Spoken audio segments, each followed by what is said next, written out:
Okay, so, yay. Do you have anything you want to say about this Palestinian gathering today? The only thing I really have to say is that, like we were talking about earlier, is that, if we could unite together as Americans, for Americans, the way that Americans are uniting for Palestinians, it would be a beautiful thing. There's a lot that is going on in our own country right now that really deserves the attention of the American people. And I don't feel like that we're giving it our attention. I feel like that we're being distracted by foreign wars, by the warmongers that are in this regime. And we need to be more focused on what is happening in our communities and what's happening to our countrymen. And we need to not be distracted by what is happening there. So, and it is sad to see all these people, when you look at the time lapse and all these people, at least on January 6th, I know one guy went because he loves this country and he loves his kids and he's going to love his grandkids. And he showed up that day because he knew that it was time for the American people to unite and have their voices heard. Not to take over the government. That was no one's intent. That is a narrative brought on by our government.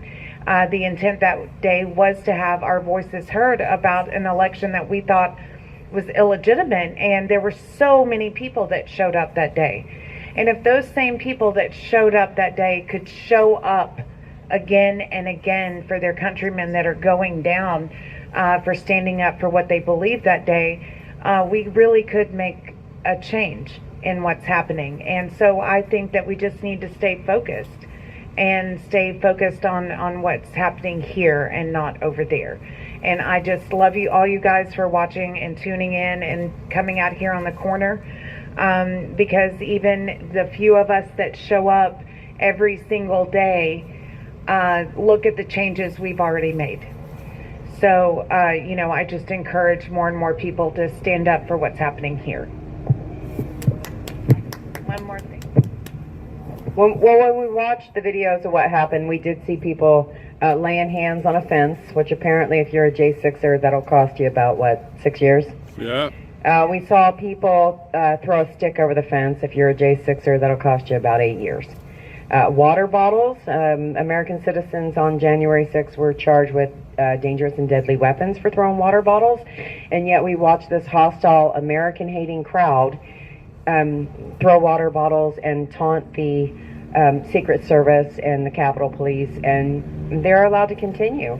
They vandalized statues. They vandalized the front of the White House gate with red paint and screamed horrible anti-American slogans. So just doesn't seem like, equality there. Also, we sit in these congressional hearings and we talked about, we heard Mayorkas talk about the gotaways, which are people that come into this country with nefarious purposes, and they don't know what the hell happened to them. They could be here, they could be anywhere, they could be next door, they could be, I don't know, they could be anywhere because they don't know. But I think that, there were probably some of them in the crowd yesterday, some of those gotaways. And maybe we should round those up, use some geofencing and some face recognition, and go see what's up with these people. I also, I have some questions about how many of them were actually American citizens. And if they are American citizens in this country hating America, because they weren't just standing up for Palestine, they were hating America. So, and there was a whole lot of them, people. There was a whole lot of them. There were at least 30,000, I would say. We watched the time-lapse video. It seemed like a whole lot more than that to me. So I think we need to look and see who these people were and where they went afterwards, and, just what is going on here that you can amass so many anti-American people in one place at one time. So we need to pay attention. Yeah. Yeah, who paid them to be here?